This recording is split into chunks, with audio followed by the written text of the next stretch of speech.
নমস্কাৰ বন্ধুসকল, আশা কৰিছোঁ আপোনালোকক ভগৱানে কুশলে ৰাখিছে, মংগলে ৰাখিছে।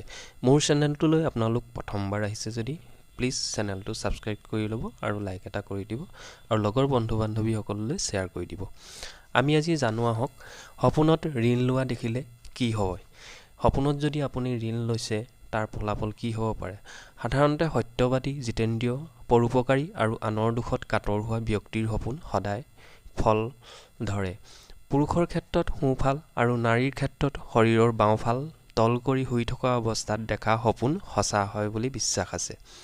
শুদ্ধ ও পবিত্ৰ মনলৈ শুলে যি সপোন দেখা যায় তেনে সপোন ফলদায়ক হয় বুলি প্ৰকাশ আছে। সপোন দেখি সাৰ পাই পুনৰ নুশুলে সপোনবিলাক আমাৰ জীৱনত ফল ধৰে বুলি কয়। ৰোগীৰ বেছিভাগ সপোনেই ফলদায়ক হয়। এতিয়া আমি জানো আহক, আপুনি যদি সপোনত ঋণ লোৱা দেখিছে তাৰ অৰ্থ কি হ'ব পাৰে।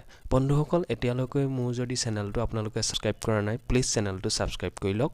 আৰু আমি জানো আহক, সপোনত যদি আপুনি ঋণ লোৱা দেখিছে তেতিয়াহ'লে ইয়াৰ অৰ্থ হ'ব পাৰে আপোনাৰ জীৱনত আৰ্থিক উন্নতি।